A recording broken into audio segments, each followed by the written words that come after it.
चालविसी हाती धरुणिया, चालविसी हाती धरुणिया, जेथे जातो तेथे तू माझा सांगाती. श्रोते हो नमस्कार. तुम्ही ऐकताय रेडिओ विश्वास 90.8 कम्युनिटी रेडिओ. तुमचं जगणं तुमचा आवाज आणि मी आहे आरजे श्रद्धा.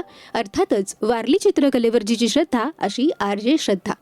श्रोते हो, रेडिओ विश्वासच्या माध्यमातून आपण अनेक वेगवेगळ्या क्षेत्रातल्या मान्यवरांना भेटत असतो, त्यांच्याशी गप्पा मारत असतो, त्यांचे अद्भुत असे अनुभव ऐकून घेत असतो. आज सुद्धा एक अशीच महान व्यक्ती आपल्याकडे आलेली आहे, ज्याचं नाव आहे चारुदत्त महेश थोरात, ज्याला आपण संपूर्ण नाशिक, संपूर्ण महाराष्ट्र युवा प्रबोधनकार, अभंगकार, त्याचबरोबर समाज प्रबोधन करणारा एक तरुण म्हणून ओळखतो, ज्याला एक वेगळी सिद्धी प्राप्त आहे असं आपण म्हणूया, की ज्याने 10वीची परीक्षा दिल्यानंतर किंवा तो जो 10वीला असताना त्याला जे काही अंतःस्फुरणातून ज्या काही गोष्टी सुचल्या त्या त्यांनी त्याच्या संपूर्ण घरात, घरभर, भिंतींवर, फरशीवर, अख्ख्या घरभर लिहून काढल्या.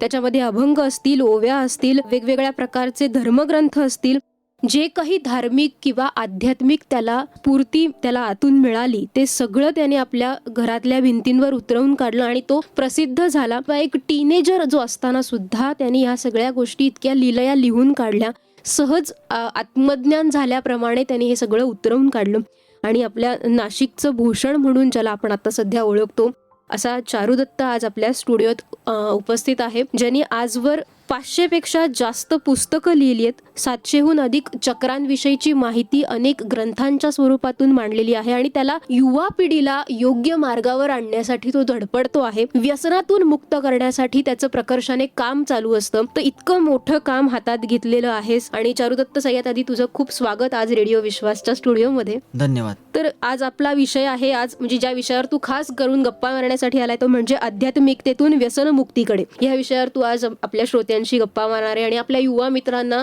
सल्ला देणार आहे, संदेश देणार आहेस. तर थोडंसं सुरुवात अशी करते की हे सगळं सुचलं कसं तुला?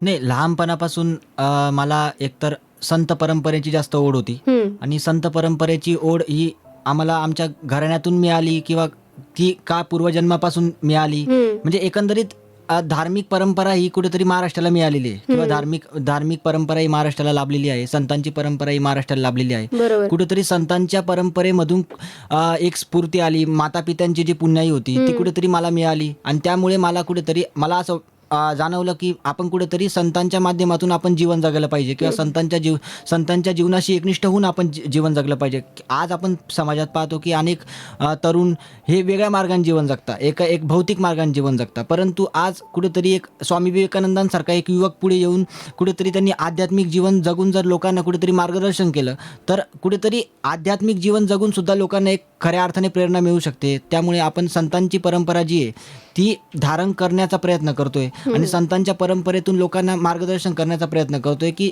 समाजाला आपण कोणत्या दृष्टिकोनातून एक खरा व्यसनमुक्तीचा मार्ग संदेश देऊ शकतो. या पद्धतीने नक्कीच.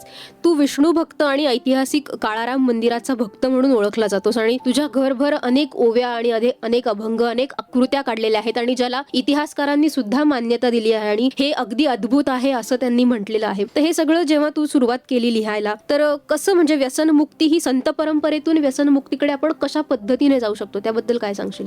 नाही, आमचा एकंदरीत म्हणणं हेच आहे की जगाला हेवा वाटेल असा अभ्यासयुक्त व्यसनमुक्त महाराष्ट्र चला घडवूया. म्हणजे आम्ही सुरुवातीपासून जे काम करतोय ते ह्याच लोगोखाली काम करतोय की जगाला हेवा वाटेल असा अभ्यासयुक्त व्यसनमुक्त महाराष्ट्र आपल्याला द्यायचा आहे. आणि जोपर्यंत बघा, लक्षात ठेवा की आपल्याला महाराष्ट्राचं भविष्य व्यवस्थित करायचं आहे, आपल्याला महाराष्ट्राच्या भविष्याच्या दृष्टिकोनातून आपल्याला काहीतरी एक मार्गदर्शन द्यायचं आहे. तर कुठेतरी व्यसनमुक्ती आणि अभ्यासयुक्त ह्या दोन परंपरा जर महाराष्ट्राला लाभल्या तर कुठेतरी आपण समाजाला एक वेगळी ओळख देऊ शकतो किंवा समाजाला एक वेगळी दिशा देऊ शकतो. म्हणजे व्यसनमुक्ती ही या समाजात गरजेची का आहे? कारण एकतर जोपर्यंत तुम्ही व्यसनमुक्त असतात त्यावेळेला तुमचं शरीर हे व्यवस्थित काम करतं, तुमचं मन हे व्यवस्थित काम करू शकतं. जो व्यक्ती व्यसनाच्या आधीन आहे तो व्यक्ती चांगला विचार करू शकत नाही. म्हणजे वैज्ञानिकांनी सुद्धा हे मान्य केलंय की जो व्यक्ती व्यसनाच्या आहारी जातो, जो व्यक्ती दारू किंवा अशा प्रकारे वेगवेगळ्या प्रकारचे व्यसन करतो, तो व्यक्ती नीट विचार करू शकत नाही. आणि ज्या व्यक्तीला कोणतंही व्यसन नाही, जो व्यक्ती निर्व्यसनी आहे, अर्थात व्यसन कोणतं करावं? व्यसन हे पुस्तकांचं केलं पाहिजे. आपण पुस्तकांचं वाचनाचं आपल्याला व्यसन पाहिजे, किंवा आपल्याला चांगलं ऐकण्याचं व्यसन आपलं पाहिजे, किंवा भजन कीर्तन ऐकण्याचे आपल्याला व्यसन पाहिजे. हे व्यसन जर असतील माणसाला, तर माणूस हा कुठेतरी भविष्यामध्ये उन्नत होऊ शकतो. फक्त जर त्याला द्रव्यांचं व्यसन असेल, जर त्याला फालतू अशा एक वेगवेगळ्या प्रकारच्या रसायनांचं व्यसन असेल, तर माणूस हा कुठेतरी प्रगती करू शकत नाही.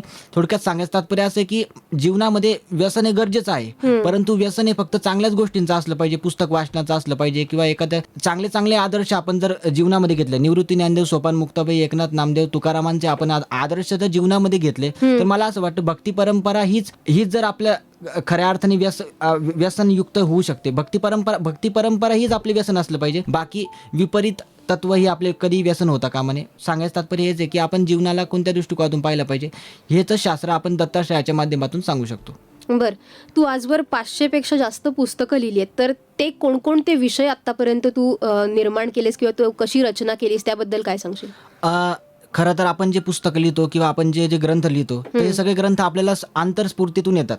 म्हणजे आपण ज्या वेळेला ते म्हणजे योगिक, हे सगळ्या गोष्टींचा आधार एक योगिक तत्वज्ञान आहे. आणि योगिक तत्वज्ञानामध्ये हेच सांगितलंय की योगिक तत्वज्ञान हेच सांगतं की तुम्ही रोज योगा केला पाहिजे, रोज सकाळी उठून तुम्ही योगा केला पाहिजे, रोज संध्याकाळी तुम्ही नामस्मरण केलं पाहिजे, रोज तुम्ही दिवसातून अनेक वेळा तुम्ही ध्यानधारणा केली पाहिजे. मुळात योग तत्वज्ञान हे आपल्याला ध्यानधारणा शिकवतं. आणि जिथे ध्यानधारणा आहे तिथे आपल्याला व्यसनाची कुठेही म्हणजे व्यसन मुक्तीचा संदेश तिथे दिला जातो. म्हणजे रोज तुम्ही जर नामस्मरण केलं, रोज तुम्ही कपालभाती केली, रोज जर तुम्ही सूर्यनमस्कार केला, रोज जर तुम्ही प्राणायाम केला, तर मला असं वाटतं तुम्हाला जीवनामध्ये कोणत्याही प्रकारचे आजार होणार नाही, तुम्हाला कोणत्याही शरीराचे आजार होणार नाही, तुमचं मन हे सदैव निरोगी राहील. आणि जगामध्ये जितकेही लोक यशस्वी झाले, तर प्रत्येक यशस्वी लोकांनी तेच सांगितलं की आम्ही रोज कोणता ना कोणता योगा करतो. आता नरेंद्र मोदींनी सुद्धा, आता पंतप्रधान आहे, तर पंतप्रधानांनी सुद्धा आपल्याला योगाचा संदेश दिला. हा देश हा योगिक देश म्हणून ओळखला जातो. भारत देश जो आहे हा ना धनाने